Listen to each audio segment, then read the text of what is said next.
하나님 말씀 봉독해 드립니다. 구약 성경 시편 100편입니다. 1절에서 5절까지입니다.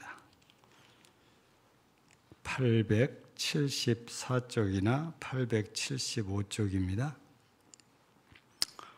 온 땅이여 여호와께 즐거운 찬송을 부를지어다. 기쁨으로 여호와를 섬기며 노래하면서 그의 앞에 나아갈지어다. 여호와가 우리 하나님이신 줄 너희는 알지어다. 그는 우리를 지으신 이요 우리는 그의 것이니 그의 백성이요 그의 기르시는 양이로다. 감사함으로 그의 문에 들어가며 찬송함으로 그의 궁정에 들어가서 그에게 감사하며 그의 이름을 송축할지어다. 여호와는 선하시니 그의 인자하심이 영원하고 그의 성실하심이 대대에 이르리로다. 아멘. 나의 하나님이여 내가 주를 높이고 영원히 주의 이름을 송축하리이다. 아멘. 감사합니다. 이렇게 주의 거룩한 성호를 입술을 열어 찬양의 열매로 드렸습니다. 기억하여 주시고 허망하시고 기뻐하시며 이 시간 은혜 주시옵소서. 예수님 이름으로 기도하옵나이다. 아멘.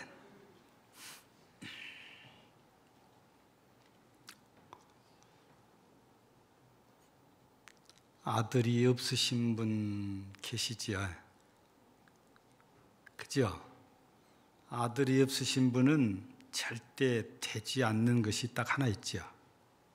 뭐가 될 수 없죠? 그렇죠. 시어머니가 될 수 없습니다. 그래서 죽을 때까지 고부 갈등을 겪을 일이 없어서 참 행복하신 분들이라고 할 수 있죠. 내 아들만 있는 분들은 둘이면 고부 갈등이 2배고 셋이면 3배입니다. 예. 근데 요즘은 옛날에 비해서 시집살이가 아닌 것 같은데 요즘도 시집살이를 얘기를 해요. 저희가 어렸을 때는 상할머니까지 계셨거든요. 이런 경우를 우리가 층층시하란 말을 쓸 수 있어요. 상할머니, 할머니, 시어머니까지 며느리 위에 3분의 어머니가 계시는 거예요. 아마 3분이 다 간섭을 하시면은 이 며느리가 어떻게 견뎌나겠어요? 힘들지요. 근데 감사하게도 시어머니는 시집살이를 시켜도요, 할머니들은 굉장히 관대합니다. 할머니들은 며느리, 손주며느리죠. 이뻐해 주시거든요.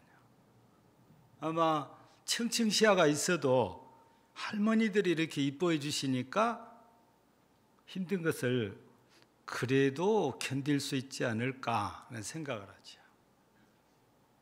그리고 오늘날 시어머니들하고 옛날의 시어머니는 확연히 다릅니다. 시집살이를 진짜로 시키거든요. 근데 요즘은 눈치를 봐, 이제 며느리들 눈치를 보고 사는 세상이 돼가지고 시어머니들이 옛날하고는 좀 많이 달라졌어요. 그래서 아들 집에 잘 가지도 않고 김치도 택배, 맛있는 것도 택배, 전부 다 택배로 보내고 끝난다는 거예요.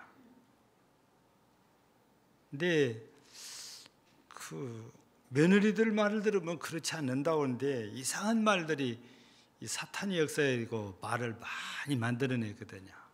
근데 옛날에는 진짜 시집살이가 맵고 또 매웠다고 그러거든요. 아마 이 얘기도 그래서 옛날 얘기인 거죠. 어리따운 아가씨가 중매로 시집을 갔습니다. 그거는 층층시야도 아니고 시어머니 딱 한 분만 계세요. 근데 뭐가 그렇게 마음에 안 드는지 먹는 것도 안 이쁘고 잠자는 것도 안 이쁘고 옷 입은 것도 안 이쁘고 하는 것마다 예쁜 게 아무것도 없었던지 시어머니 눈에 띄었다 하면은 지적질입니다. 고부간의 관계가 세월이 갈수록 악화돼요. 아니, 손주라도 생기면 손주 보는 재미에 며느리한테 눈이 덜 갈 건데 이상하게 애도 안 생겨요. 그래서 며느리가 얼마나 힘들었던지 무슨 생각을 하기에 이르냐면 내가 죽든지 시어머니가 죽어야 끝날 일 같다. 그러면서 가슴을 칩니다. 죽을 수도 없고 죽일 수도 없고. 근데 가면 갈수록 시어머니의 말씀은 감당할 수 없는 지경에 이릅니다. 차라리 뇌가 없어진 게 낫겠다 해서 튼튼한 줄을 하나 구해가지고 산으로 갔습니다. 올라가다 보니까 나무가 큼직하니 저기에 매달리면 절대로 떨어질 일도 없고 가지가 꺾일 일도 없겠다 싶어서 줄을 던져서 가지에 줄을 맵니다. 그리고 목을 베려니까 너무 서러워요. 친정 쪽을 향해서 아버지 어머님께 큰절을 올리고 너무 서러워서 목을 걸지 못하고 울다가 주저앉았는데 얼마나 울었는지 할머니 노인 한 분이 오셔가지고 왜 젊은 세대에 그렇게 우요? 그렇게 물었습니다. 그래서 자초지정을 다 얘기를 했더니 이 할머니가 아니 젊은이가 왜 죽냐고, 죽으려면 늙은이가 죽어야지. 그러면서 이 젊은 며느님을 위로를 합니다. 그러다가 이 할머니가 지나가는 말로 좋은 방법이 하나 있는데 한번 해보실라고? 그게 뭔데요? 100일 동안 하루 3끼 시어머니에게 인절미를 해서 드리면 시어머니가 그냥 시름 앓다가 죽을 거란데 어찌 한번 해보려고? 그러니까 그렇게 좋은 방법이 있었냐고. 그 정도는 제가 할 수 있습니다. 그래서 죽으려던 생각을 바꾸고 마음을 다잡고 내려왔습니다. 그날 저녁에 잘 준비를 했다가 다음 날 아침부터서 수고스럽지만 찹쌀을 전날 미리 잘 담궈서 불려가지고 밥을 해서 찌어가지고 인절미를 매 끼마다 딱 2개씩 드립니다. 시어머니가 처음에는 아무 생각 없이 그냥 먹었어요. 근데 이게 날마다 매 끼마다 올라오거든요. 그러니까 죄송해요. 인연이 뒤질라고 그런가? 원래 생각이 그러니까 말씀이 그래요. 잘 드셔놓고 쫓아나가서 하시는 말씀이 인연아, 너 뒤질라고 환장했냐? 며느리가 알아요. 왜 그런 말씀 하시는지. 아무 말도 안 합니다. 다음 끼니 되니까 또 똑같이 인절미 2개를 맛있게 만들어서 따끈따끈 뜨뜻하게 올려드립니다. 자기가 좋아하는 거라 또 먹습니다. 가면 갈수록 궁금증이 커집니다. 인연이 왜 이럴까? 근데 한 달이 가도 변치를 않아요. 그러니까 이 시어머니가 밖에 나가서 입만 열면 며느리를 욕하고 며느리 흉만 보던 이 시어머니가 말이 바꿔졌어요. 아니, 우리 며느리가 이상해졌다고. 날마다 하루 세 끼 맛있는 인절미를 따끈따끈하게 올려주는데 그렇게 맛있을 수가 없어요. 아니, 아무개땡 며느리도 그렇게 해요? 아무개땡 며느리는 어때요? 그렇게 한 며느리가 아무도 없거든요. 그때부터 자랑으로 바뀝니다. 이제 우리 며느리는 이렇게 한 끼도 안 빼고 나한테 이렇게 잘한다. 자랑으로 이제 바뀌었어요. 2달 되니까 이게 자랑으로 확 바뀐 거예요. 근데 2달이 넘어가고 3달이 돼가니까 시어머니가 한 걸음씩 한 걸음씩 며느리 일하는 대로 다가와가지고, 애야, 내가 도와줄 거 없냐? 애야, 내가 뭐 좀 도와줄까? 아니, 못 잡아먹어서 난리던 시어머니가 말이 이렇게 다 바뀌어버린 거예요.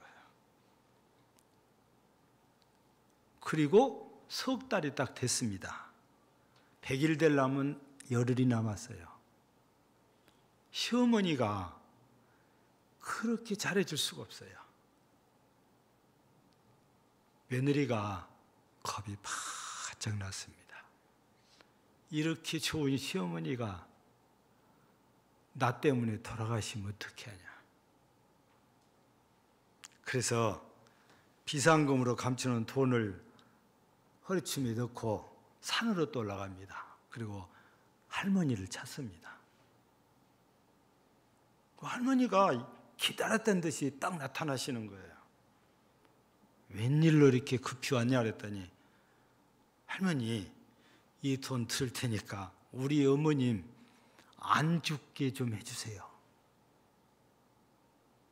그러니까 이 할머니가 빙그레 웃으시면서, 고약한 시어머니는 이미 죽었어. 그니 나한테 돈 줄 것도 없고 가서 좋은 시어머니 모시고 잘 사시오. 그리고 보냈다는 거예요. 이게 사실인지 꾸며낸 얘기인지 저도 모릅니다. 그냥 이 얘기 책 속에 있는 거니까. 여러분, 시어머니와 며느리의 관계는 풀 수 없는 숙제라고들 다 얘기를 합니다. 근데 생각을 조금만 바꾸면 달라져요. 근데 이 생각을 그렇게 못 바꾸는 거예요. 그래서 어떤 분은 그래요. 사랑과 미움의 차이는 종이 한 장 차이라고. 엄청 큰 차이가 아니라는 거예요. 감사와 불평도 마찬가지랍니다. 종이 한 장 차이라고. 생각의 차이에 감사할 수 있고 생각의 차이로 원망하고 불평할 수 있다고 말이지. 오늘 말씀 보세요. 4절에 보니까 뭐라고 되어 있습니까? 감사함으로 들어간대요. 또 들어가서 감사한대요. 그리고 찬양을 합니다. 여러분, 여기서 말씀하시는 그 문은 뭐고 그 집은 뭐겠어요? 하나님의 집을 말하는 거지. 그러니까 하나님의 집이란 하나님 앞에 가서 감사합니다. 들어갈 때 감사하고 들어가서 감사하고 찬양을 하나님께 올리는 거거든요. 여러분, 들어갈 때 감사하고 들어가서 감사하고 찬양했다면 나올 때도 역시 감사하고 나올 때도 역시 찬양하면서 나올 것입니다. 왜 이렇게 할 수 있겠어요? 모든 것이 감사하니까. 우리 그리스도인들은 이렇게 모든 것이 감사한 사람들입니다. 다만 아직 우리가 그 감사를 깨닫지 못해서 감사를 못하고 있을 뿐입니다. 여러분, 벌써 2023년 우리 끝자락에 와 있습니다. 돌아보면 힘든 세월이었을까라고 해고해 볼 수도 있어요. 우리의 환경이 코로나 이전하고 100% 다 바뀐 것은 아니잖아요. 여전히 우리 주변에는 코로나19가 머물러 있습니다. 요즘은 발표도 안 하고 강제로 검사도 안 하니까 그렇지 실은 코로나 확진 환자는 우리 생각보다 많습니다. 예, 요즘은 우리가 확인도 안 하잖아요. 보통 5, 6만 명은 늘 떠 있습니다. 근데 검사를 강제로 다 시키다 보면 지금도 20만, 30만이 될 수도 있어요. 저도 몸이 안 좋아서 혹시 코로나인가? 해서 집에서 키트로 검사를 해봤어요. 그랬더니 한 줄밖에 안 나와요. 그래서 코로나 아니구나. 그래서 당당하게 병원을 갔어요. 왜냐, 병원 가면 뭐부터 해요? 코로나 검사부터 하자는 거예요. 내가 집에서 해봤기 때문에 병원 가서 검사하자고 해도 겁이 없어요. 하려면 하시오. 딱 해보더니 안 나오거든요. 독감은 걸렸어도 코로나 아닌 것만도 그렇게 감사했어요. 예. 우리가 살아가는 동안에 나름대로 힘들고 나름대로 어려운 일들이 없는 분은 없습니다. 그럼에도 불구하고 오늘 저는 이 말씀에 근거해서 모든 것이 감사, 이렇게 제목을 드리고 말씀을 나누려고 하는 것입니다. 오늘 본문 말씀 가운데 3절을 우리가 보면은 뭐라고 되어 있습니까? 여호와가 우리 하나님이신 줄 너희는 알지어다 해놓고 그 뒤에가 뭐라고 되어 있냐면 그는 우리를 지으신 이시요 그러났습니다. 창조주시다고 말입니다. 우리가 하나님께 감사해야 될 일 가운데 으뜸이 나를 지어주신 은혜 때문이라고 해야 돼요. 여러분, 오늘 내가 이 땅에 존재할 수 있는 것은 하나님께서 지어주셨기 때문이잖아요. 그런데 하나님께서 나를 지어주신 것으로 끝나지 않았어요. 하나님께서 나를 지어서 이 땅에 살게 하셨는데 내가 행한 것은 찬송가 가사처럼 나 행한 것 몇 분이라고요? 10분입니다. 그래서 베드로 사도도 고기를 그렇게 많이 잡았으면 감사가 앞서야 되는데 감사가 아니고 주여 나를 떠나서서 나는 죄인으로서이다. 주님 앞에 고백을 합니다. 주님 앞에서 내 모습은 죄인입니다.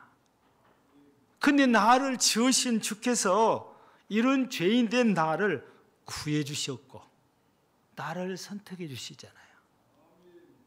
갈라디아서 1장 15절에서도 어머니의 태에서부터 나를 택해 주셨다고 하시고 에베소 4장 1장 4절에서도 창세전부터 나를 택하셨다고 합니다.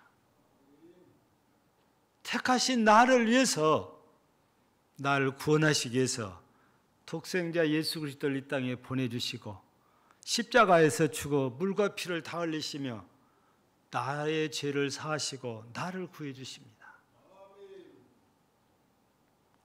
나를 지으신 하나님께서 지으신 걸로 그냥 끝나고 내버려 두는 것이 아니고 여전히 나를 택하셔서 지켜주시려고 하시고 구원해 주시려고 독생자까지도 죽음에 내어주셨습니다.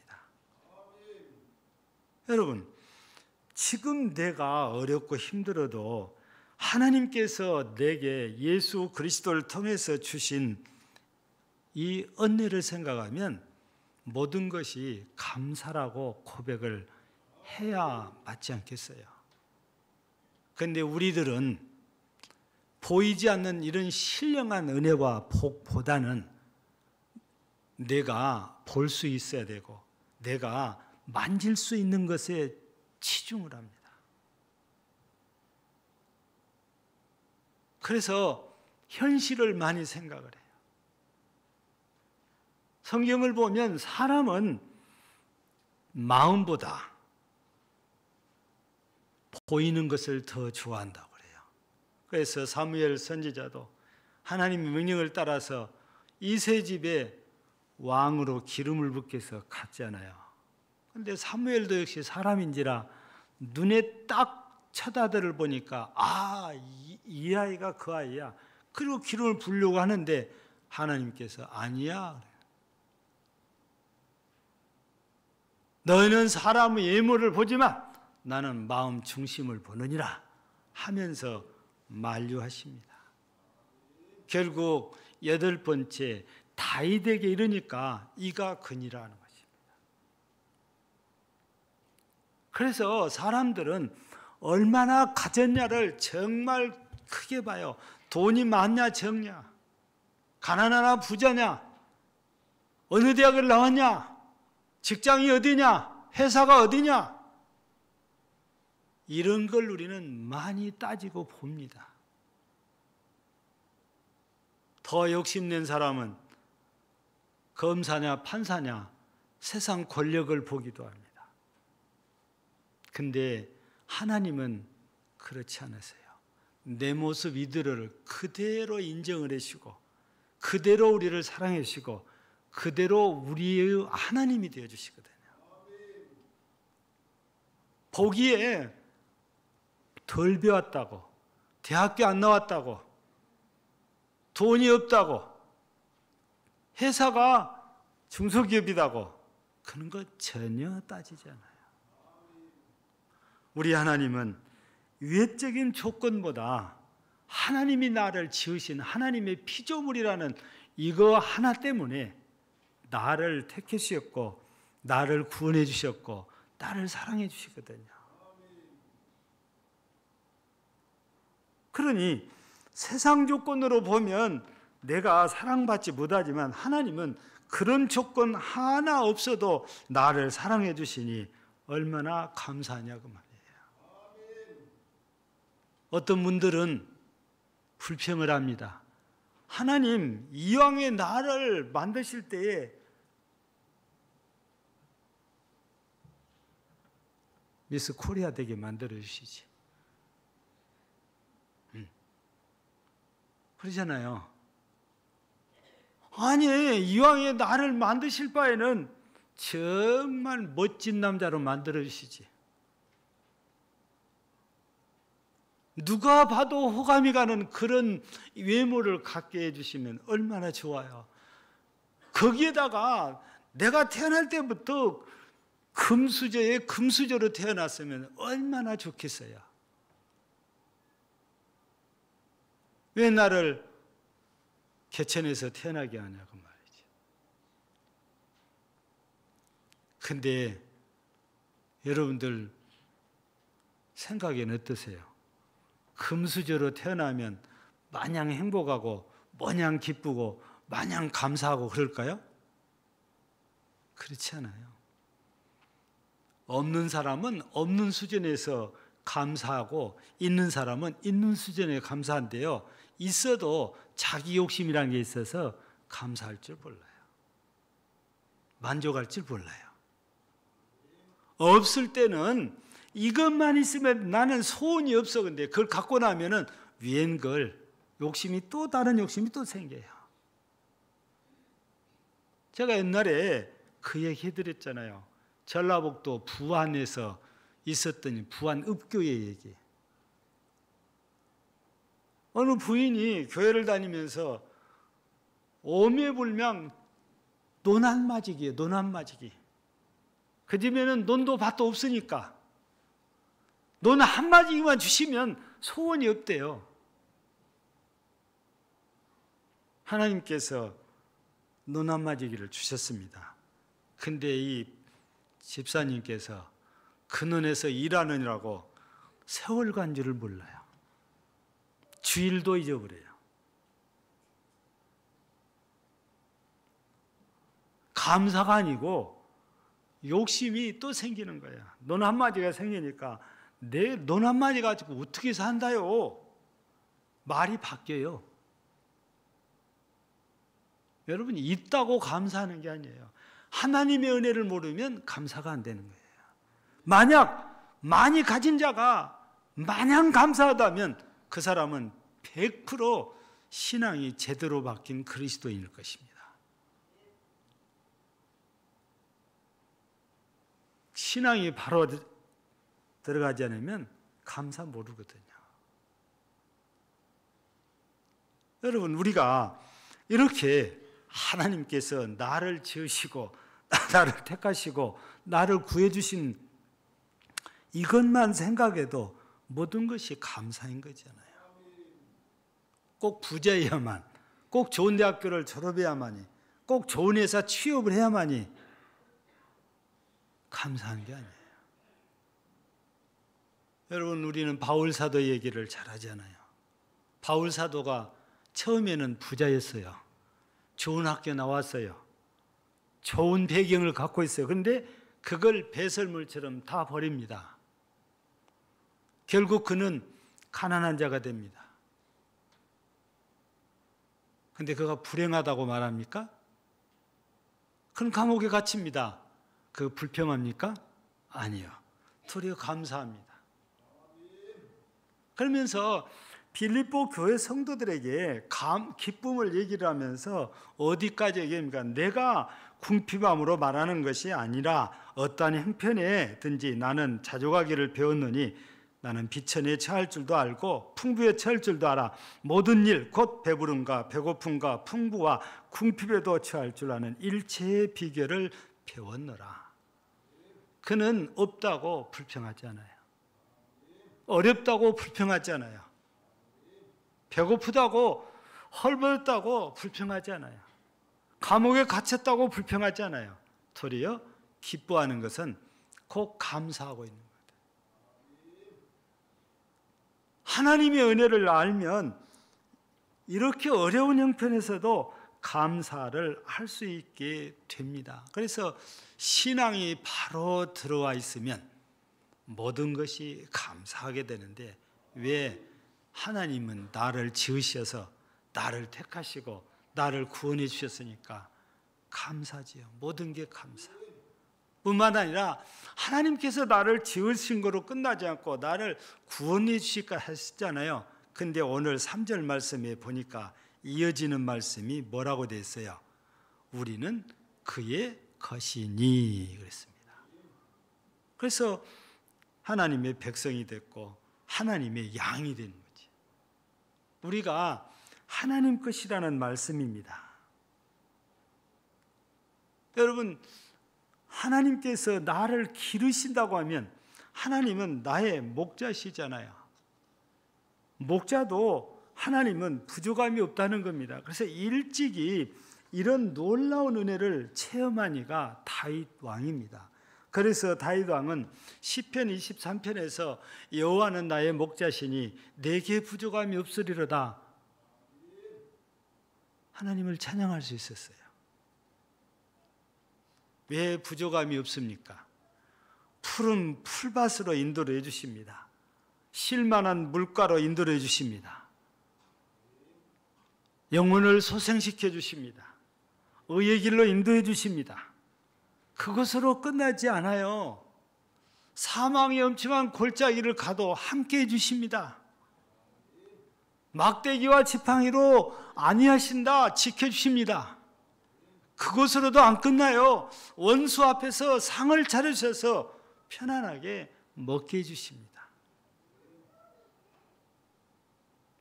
그래서 다윗이 영원토록 어디서 살고 싶다고요?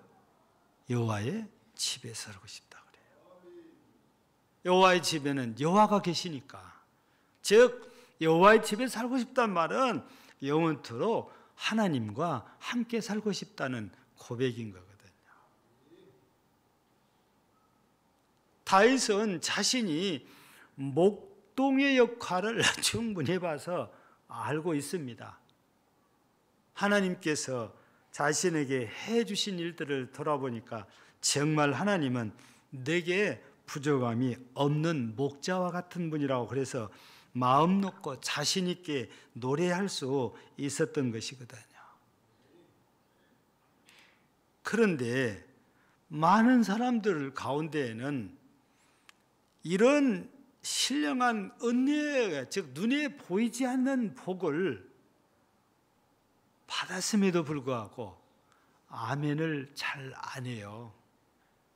아멘 안 한다는 것은 감사를 잘 안 한다는 겁니다. 왜 그럴까요? 내 눈앞에 보이는 현실이 그래요. 내가 볼 수 있도록 뭔가 잘 돼 있어야 되고, 내가 만질 수 있도록 내 앞에 그게 되어 있어야 돼요. 그러니까 사람들은, 우리나라는 유독히 대학에 집착을 합니다. 꼭 좋은 대학교를 들어갔다 나와야 된대요. 꼭 대기업에 취업을 해야 된대요. 그래야만 사는 것은 아니거든요.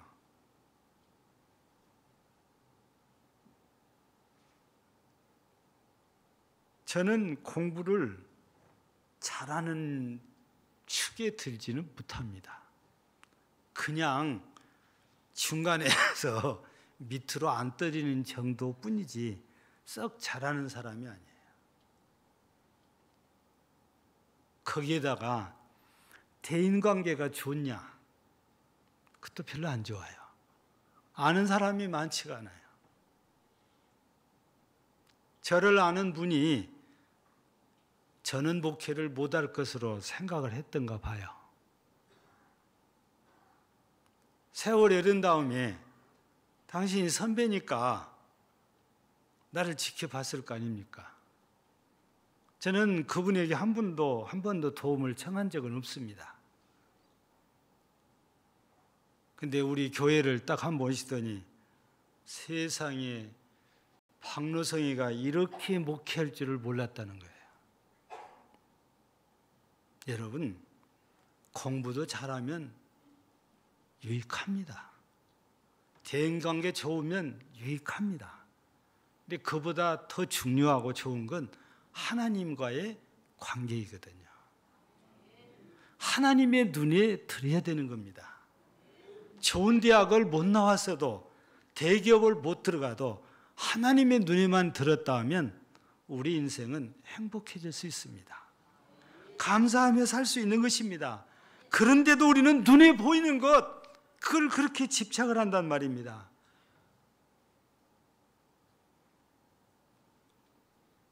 신앙이 깊지 못해서 그런 거 아닐까요? 다윗이라고 왜 힘든 일이 없겠어요? 죽을 고비를 수없이 넘긴 사람이 다윗이잖아요. 현실이 그랬었잖아요. 그럼에도 불구하고 여호와는 목자시니 내게 부족함이 없으리로다 라고 고백을 합니다. 왜냐? 내가 지금 당하는 것이 위기입니다. 목숨이 왔다 갔다 합니다. 그럼에도 불구하고 하나님에 대한 확신이 있어요. 그분은 내게 기름을 부으신 분이잖아요. 그분은 기름 부었다는 건 내게 약속을 주신 분입니다. 그분은 신실하신 분이잖아요. 그러니 하나님을 믿는다면 내 현실보다는 하나님의 말씀에 대한 믿음이 있기 때문에 우리는 언제나 모든 일에 감사할 수 있어야 돼요. 우리는 다윗을 생각할 때 정말 그 정도면 감사하지. 왜? 왕이 됐으니까. 그러나 왕이 되기 이전에 다윗의 처지는 누구보다도 불행한 처지잖아요. 부모님을 마음대로 만날 수 있습니까? 형제들을 마음대로 만날 수 있습니까? 고향을 마음 놓고 갈 수가 있었습니까? 그렇지 않잖아요. 현실은 그랬어요. 그리고 다윗은 왕이 되는데 아주 훌륭한 대학교를 나와서 왕이 됐냐? 그는 성경에 그때는 학교도 없었겠지요. 그런 거 없습니다. 그냥 교회 가서 배우는 것뿐입니다. 그 이상 그 이하도 없어요. 근데 하나님만 잘 믿었더니 하나님께서 그렇게 세워주신 거예요. 여러분, 하나님은 우리가 알고 있는 것보다 훨씬 능력자이십니다. 전능자이십니다. 그래서 이사야 59장 1절 2절을 보면 여호와의 손이 짧아 구원하지 못하심도 아니요 귀가 둔하여 듣지 못하심도 아니라 오직 너희 죄악이 너희와 너희 하나님 사이를 갈라 놓았고 너희 죄가 그 얼굴을 가려서 너희에게서 듣지 않으시게 함이니라. 하나님이 무능해서가 아니래요. 우리 죄 때문에 그렇대요. 우리 죄를 다 내려놔야 됩니다. 주님 앞에 엎드려 회개해야 됩니다. 그게 해결되면 하나님과 나 사이가 가깝게 돼서 내게 은혜를 주십니다. 나와 함께 해주십니다. 하나님과 함께 한다면 우리는 두려울 것이 없는 거잖아요. 하나님이 함께한 위대한 인물들, 여러분들 제가 이 시간에 다 어찌 소개합니까? 요셉을 보십시오. 모세를 보십시오. 다윗을 보십시오. 하나님이 함께한 사람들은 하나같이 위대합니다. 그런데 그 하나님이 함께한 사람들은 죄를 다 회개하고 주님 앞에 바로 선 사람들이에요. 결국 삶이 우여곡절이 있지만 감사로 넘쳐납니다. 마지막으로 하나 더, 우리가 본문 말씀 마지막 5절에 보니까 여호와는 선하시니 그의 인자하심이 영원하고 그의 성실하심이 대대에 이르리로다 이렇게 되어 있습니다. 여러분, 하나님은 절대 악한 분이 아니잖아요. 여호와는 나의 목자시니 내게 부족이 없다 했을 때 하나님 목자인데 악한 목자가 아니에요. 우리 요한복음 10장에서 보면 예수님께서 나는 선한 목자라 그래요. 그래서 우리에게 생명을 얻게 하십니다. 우리가 더 풍성하게 주시려고 오셨다고 합니다. 이런 선하신 하나님께서 우리에게 어떻게 주시냐? 인자심이 영원하고 성실하심이 대대에 이른다는 거예요. 인자는 사랑이잖아요. 성실은 변치 않는 거잖아요. 변함없이 우리들을 사랑하신대요. 영원토록 말입니다.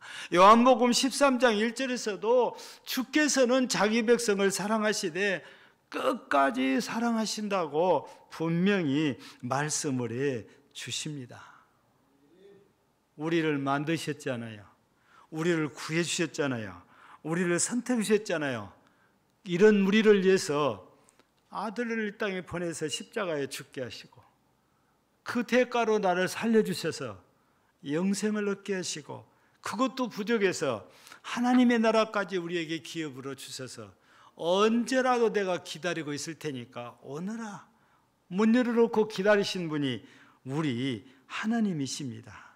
그러니 얼마나 감사합니까? 그래서 모든 것이 우리는 감사하고 또 감사할 수 있어요. 믿음의 조상이라고 하는 아브라함이 가나안 땅에 간문이 되니까 살겠다고 애굽으로 갑니다. 가더니 자기 마누라도 팔아먹으려고 그래요. 여기까지 하나님이 따라오셔서 지켜주지 않아요, 사라를. 얼마나 주님께서 나한테 관심을 갖고 내 가까이 계신가를 우리는 이 사건을 통해서 알아야 된다는 말씀이세요. 예수님 나 몰라요. 그리고 다 고기잡이로 가버렸는데 예수님께서는 그 새벽에 일찍 오셔서 떡 구워 놓고 얘들아 와서 조반 먹어라 그러시잖아요. 나 배신하고 떠난 사람들 누가 이렇게 해주겠어요? 주님이니까 그렇게 해주시는 거 아니에요. 그래서 우리는 오늘도 이 말씀을 들으면서 하나님은 미쁘시다, 즉 신실하시다고 말이에요. 요한일서 1장 9절에서 하나님은 미쁘시다고 그래요. 데살로니가전서 5장 24절에서도 너희를 부르신 이는 미쁘시니 그럽니다. 신실하시다, 변함없다고 말이에요. 그 하나님은 나를 창조하신 분이고 나를 자기 것으로 삼으세요. 그리고 지키고 보호해 주십니다. 그리고 사랑해 주십니다. 그러니 그분의 은혜를 생각하면 우리가 모든 것이 감사입니다 라고 고백해야 맞는 거다는 말씀이죠. 말씀을 마칩니다. 이제 2023년이 딱 2주 남아 있습니다. 우리 한 해 동안 여기까지 살아가는 동안 나름대로 힘든 일도 있고 고통스럽고 아픈 일도 있지요. 어떤 분이 1년 내내 병마에 시달리기도 하셨습니다. 그런 거 생각하면 하나님은 왜 나를 이렇게 힘들게 하실까? 라는 생각을 할 수도 있어요. 근데 우리는 생각을 바꿔야 됩니다. 그럼에도 불구하고 하나님께서 나를 지금 살아있게 하셨단 말이에요. 금년을 살아내게 해주셨다는 겁니다. 그래서 우리는 모든 것에 감사해야 합니다.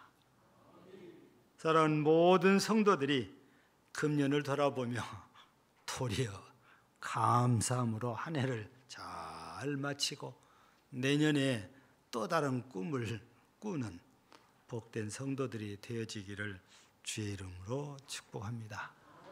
하나님 아버지 감사합니다. 나를 지으시고 나를 구원하시고 나를 지켜 보호하시고 사랑해 주신 그 은혜 돌아보면 한없이 감사한데 우리는 눈에 보이지 않는 것 때문에 감사를 못할 때가 많고 아멘을 못할 때가 있습니다. 그러나 이제 우리는 다시 말씀을 통해서 하나님의 은혜, 아들을 통한 구속의 은혜를 다시 한번 되새기며 모든 일에 감사하는 성도가 되게 하옵소서. 예수님 이름으로 기도하옵나이다. 아멘.